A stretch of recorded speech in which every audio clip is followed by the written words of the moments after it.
Hey everybody, welcome back to the channel. In today's video, I'll be giving you my top 5 picks for music making apps that work on smartphone. I've whittled this top 5 list down from about 20 or so apps that I've looked at over the last few months, and the apps that I'll be looking at today are Bandlab, Garageband, Koala Sampler, Flip Sampler, and the new Ableton Note app. I'll be detailing them in that order so that we start with the free apps and the ones that are cross-platform, meaning iOS and Android, and then moving on to the paid apps, but the ones that are cross-platform first, Flip Sampler and Koala Sampler, and then moving on to Ableton Note last, as it's just iOS for now.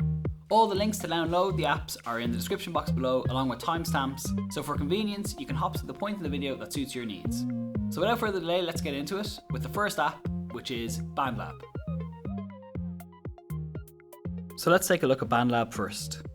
Once you have a Bandlab account, you can download the app and sign in on your smartphone. I'm going to start from scratch here. The first page you land on is the feed. You can then hit the plus button to start a new project, or if you have projects already over in your library, you can click the button on the right hand side. I'm going to click a new project now, hit Open Studio, and in we go. You get this dialog now, and you can choose the following things. So I'm going to load up most of these instruments now just to show you what they look like when you do load them up. So voice or audio allows you to record in your own voice or audio in your environment. They also have this pitch correction tool which is built into the app, and then you can add effects to that too. X out of that, add the next track. The guitar and bass ones I won't go into today, but basically you can plug in your guitar or your bass guitar.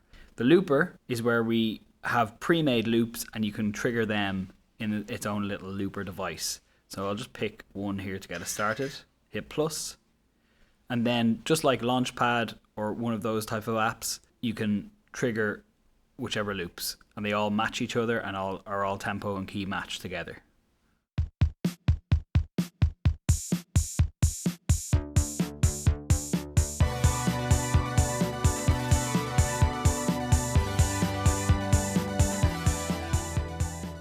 You can also key and tempo map them to the settings of your project. Just while we're in the settings, here's where you'll find your snap to grid and MIDI overdub and other tools that you might find handy. Back to the tracks, this tab, hit X to add a new track.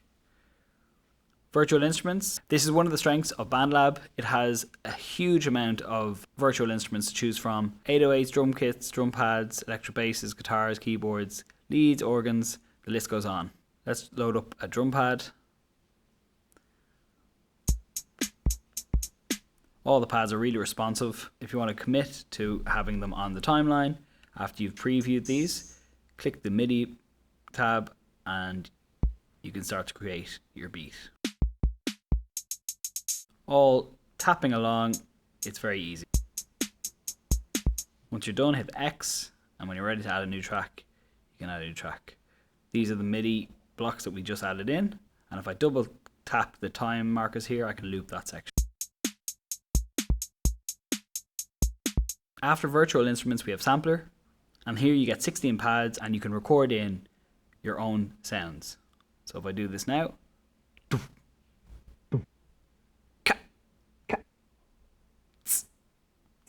we can further go in and edit those then. Hit edit, and if I normalize it, it'll make the sound bigger. I can shorten down this, hit play to preview it, so it sounds more like a hi-hat. And you can edit things in there. This is going to be my snare sound. Again, I'll normalize it to make it a louder sound.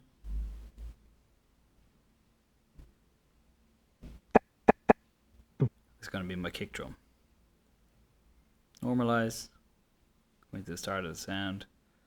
Bring the tone down for a deeper sound, and then maybe even pitch it down a bit. I like that the pitch also moves by microtones. Once you're done editing, click the tick sign, and then you can start to preview and play in your sounds. Similarly, you can load up the MIDI, and I have pads 1, 2, and 3. So when I go into my MIDI editor, I know to pick this one.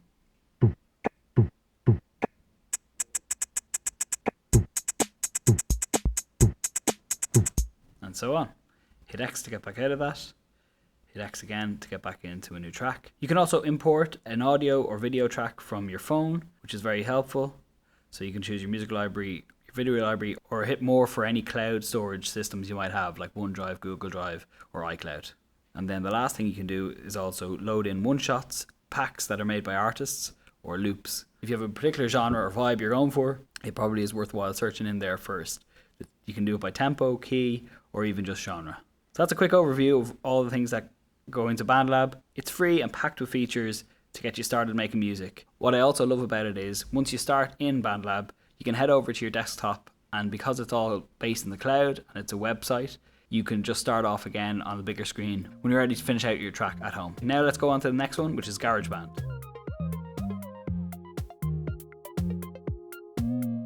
First thing to say is Garageband can only work in landscape mode on your phone. So if portrait mode is something you need, you might consider Bandlab over Garageband. Bandlab can actually do both portrait and landscape modes. The first page you enter into when you start up a new project in Garageband is this tracks or live loops page. Live loops is like the looper launchpad music creation that we looked at in Bandlab, but I'm going to cover mostly the tracks part of it today. Just to know that in the live loops, you can choose from a range of genres, or you can create one from scratch yourself. So coming back into tracks then, I'm just going to go through some of the main features here, but like before, you can start with an audio track. So again, you've got pitch control and you've got lots of effects to choose from straight away. You click this button up the top to get into your track view. To add a new track, we hit the plus button, and then they've got a huge amount of libraries of instruments you can choose from. Strings, bass, guitar, world instruments, a drummer feature. You can plug in external audio apps or audio units, and then they've got a massive sound library that you can download instruments, sounds and loops from for free. So let's start, and I'm going to use the smart piano to begin with.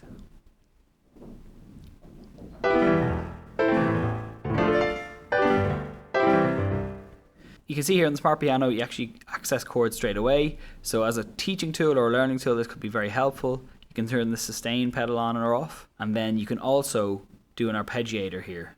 The arpeggiator is one of the first things I wanted to show you on GarageBand, as it is an advantage over a lot of the other apps we're going to look at. So Bandlab, for instance, doesn't have an arpeggiator within it, although that might change over time. You can flick over to the normal keyboard if you want as well, or you can access the smart piano.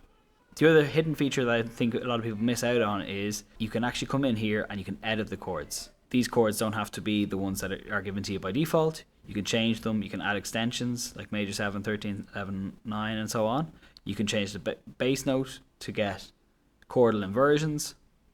So again, as a teaching tool, this could be a really good way of learning your chords. Let's come out of here for a second and we'll add in a new track. What I like about the drums in GarageBand is you've got a lot of choice on how you want to do the drums. They can appear like this, like an acoustic drum kit, and will sound accordingly. Or you can come across and add in the beat sequencer, which again is like any beat sequencer you might have used before.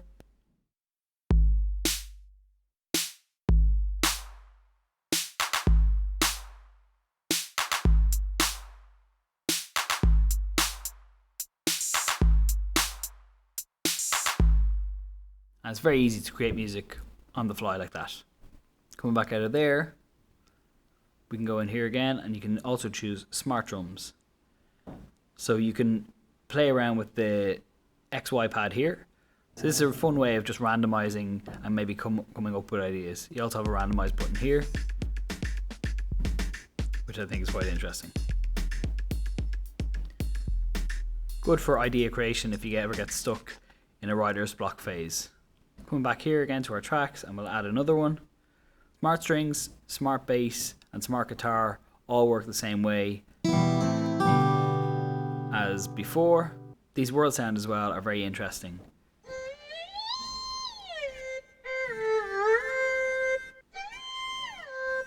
Branching out and giving a different timbre, colour and flavour. The last thing I'm going to show you in GarageBand here is the sampler. So if you go over to the keyboard again, we go into sampler. So you can record in your sound, and what the sampler in GarageBand does is it pitches it across the keyboard. So that might be useful if you, say, hum a note in.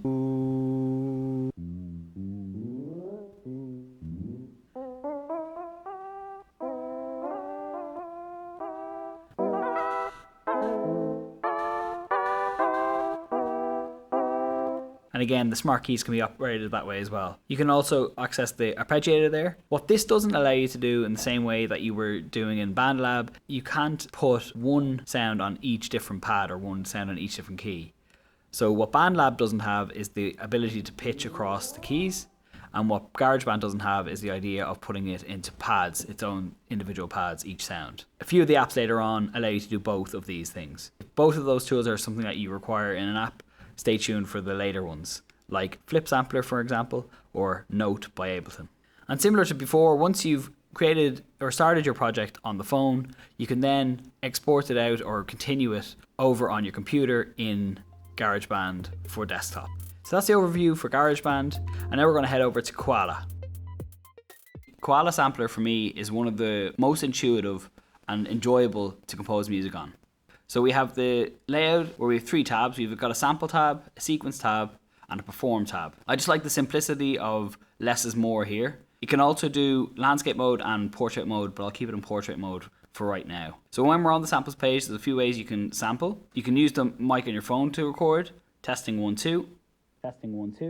You can import a file, and then when you click one of the pads, it will take you to your files folder. Or you can resample from the app itself. Testing 1, 2.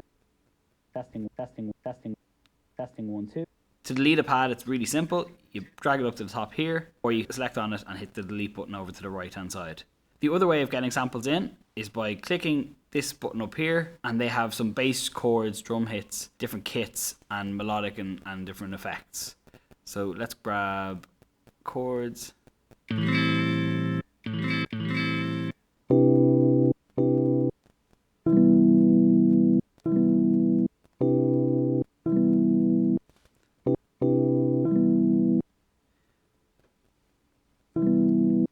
And again, duplicating pads is really simple, and it all just works really, really well. To edit any one particular tab, you can go up to the edit button here, and you can do loads of different things from there.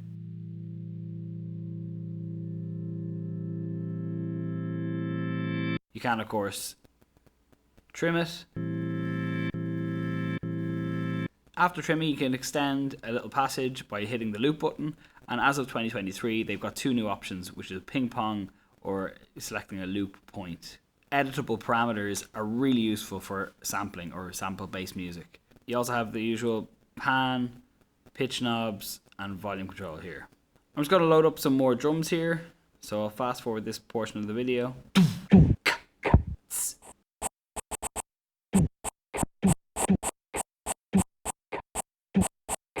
Over in the sequence tab, then we can start to put loops together.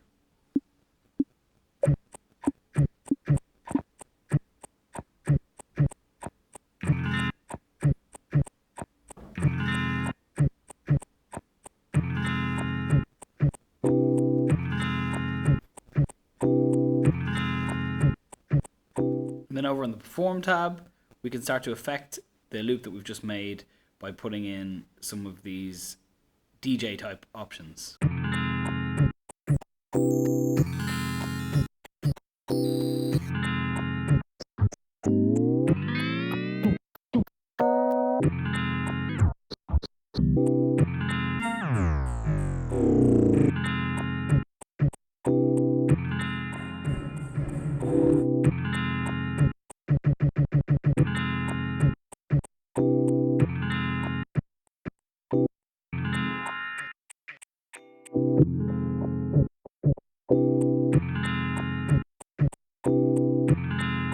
Few last things just to say, you can have A, B, C, and D patterns, and then in the sequence tab also, in any one of these, you can select the keyboard option, come over to the pad you want to do, and then you can actually turn that.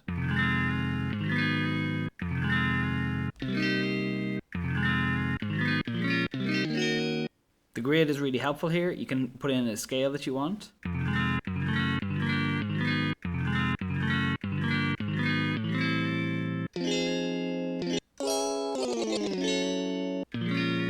I think it warps it really well when it goes up the octave. If you don't like that, you can go for the keyboard option. So C3 is going to be where the root sound is. And of course then you can record that in a separate slot. If you want the loop to last longer, you can just do this, double up.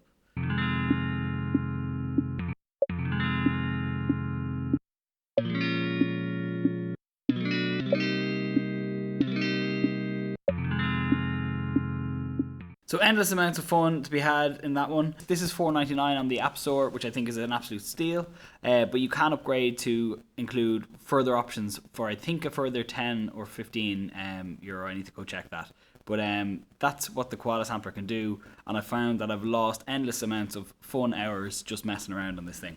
You can then also export your sound in a load of different ways. So you can export all of the sounds as samples into whatever DAW then you end up working in. You can also export it as an Ableton live set, which suits me down to the ground because I'm an Ableton user, and you can also export to Ableton drum rack. So lots of ways to continue editing after you're off your phone and you want to get back onto your main PC or computer. And now we're going to head over to Flip. Just like Garageband, this app only works in landscape mode. This is also the most expensive app on my list at $9.99 on the App Store, but it is also the most feature-rich app in the lineup, followed closely, I think, by Ableton Note. You also notice that the interface looks more complex straight away with all of the features on the left and right of the screen. And instead of going through every single one of them today, I'm just going to highlight a few of my favorite features and things that are relevant with regard to making music on the fly on your phone. So if we come over to the Files menu, we can go to New Project. In the next page, we come to the Sample area. In the Samples page, we have access to 9 pads and 9 channels. We can import featured sounds from the stock sounds,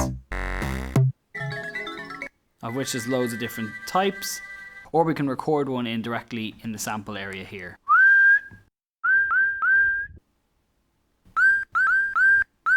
There's also this really fun feature where you can hit the dice button and it will randomly put in different ones. For the sake of demo, we'll just continue on with these ones. This is a step up from the likes of Garageband and Bandlab because each individual pad can be affected with its own EQ, envelope, and various different effects. Going on to the pads then, we can start to play in some things. Really the fun happens at this page in the app because it's so easy to start to loop in whatever you feel.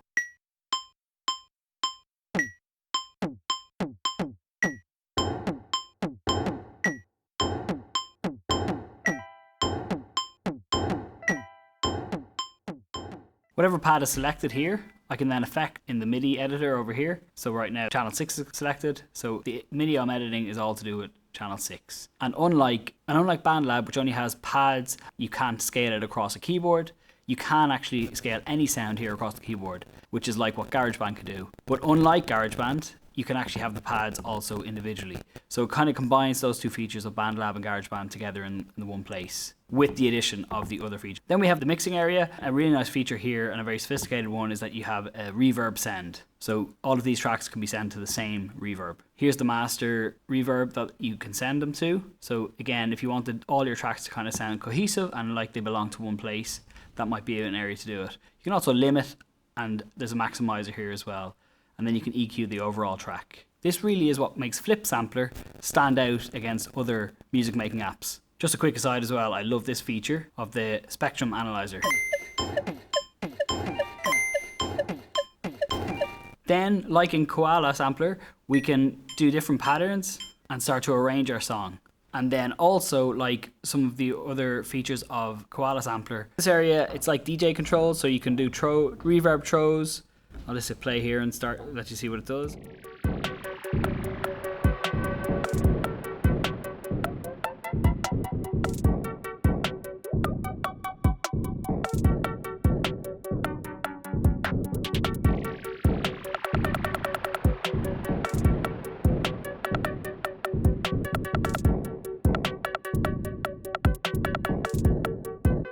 And just random controls like that. And then the last page is packs that you can purchase. The one I downloaded just now there was Andrew Hang's and that was actually free. So that's Flip Sampler, a quick overview. There's a more detailed YouTube video tutorial by Andrew himself. That's a full deep dive on everything that Flip can do. Now we're going to move to the last app, which is Note by Ableton. This is the newest app on the list as it only launched in late 2022. So to kick things off, I'm just going to go into a new live set. And you get this default page as the starting point. Now, if you're an Ableton user like myself, you know straight away what's going on here because this looks very like Ableton's session view. Basically what we have here are launch clips. Right now, none of the clips are populated or activated. The difference between this and another launch style app is that you get to create from scratch the clips themselves. Whereas in a lot of launch pad type of apps, you have no control over the fine details of what goes on in those clips. A lot of time it's preset beats and loops already made for you, and you're just doing the art of piecing all of them together, arranging them, and trying to make them sound good all together.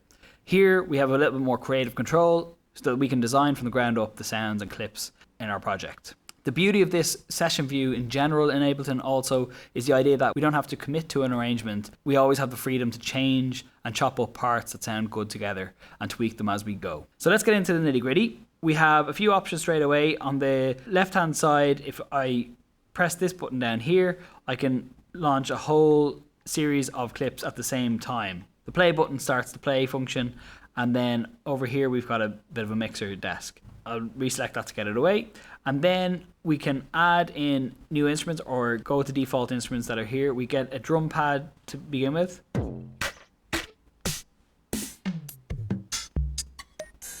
And one of my favorite things straight away is you'll see the MIDI blocks. It'll capture everything that you're doing. And this is one of the great things about the desktop Ableton. You can do this MIDI capture. So let's say I didn't know what tempo I was. I'm just going with my feeling here. It will capture and try to map out what tempo you're at.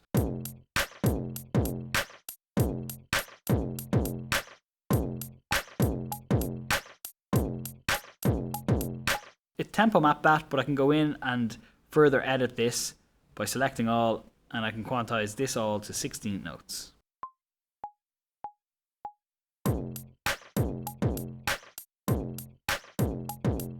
So that's the drum part. And then there's a few more features that I love about this app. If I add in my instruments here, there's just such an array of high quality and high end instrument sounds for nearly any style of music you can think about. So all of the preset sounds here are easily tweaked first of all, but they actually sound great straight away as soon as you put them onto a track. And here are just all of the things that you can do. It really is a huge library of sounds to create from. This is another one of these phone apps that I can see you composing with on the fly and then definitely taking it to your DAW afterwards to flesh it out or to finish out pieces. So let's maybe make a bass sound as an example.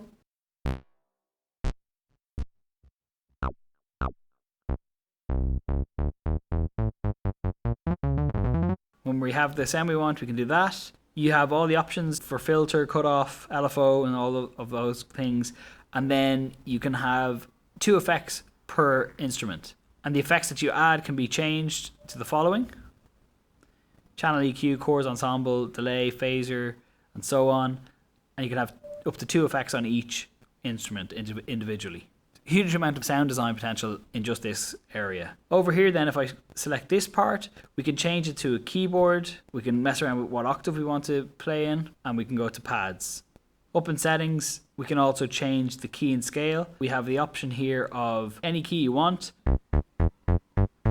I like this little option here, the preview option here. Whatever instrument is selected at the current moment, it will play that sound in that key. If I go with that, then my pads will all be in the major key. You can go minor, Dorian, Mixolydian, Lydian, Phrygian, Locrian, whole tone, half diminished. A huge amount of option here in terms of the scale. Let's stick with C Dorian for now.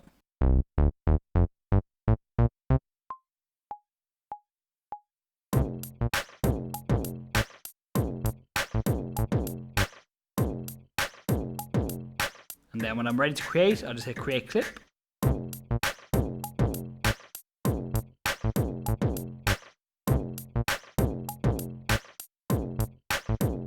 Again, endless hours of fun here. These are also sounds that I would definitely use afterwards and maybe tweak further in my proper Ableton setup, but it's a really good place to start, and I think you'll have loads of fun figuring out all of what can be done here. So that's a brief overview of Ableton's Note app. This was $4.99 on the App Store, and again, I think it's an absolute bargain for the price of a cup and a half of coffee to have such a powerful engine on your smartphone.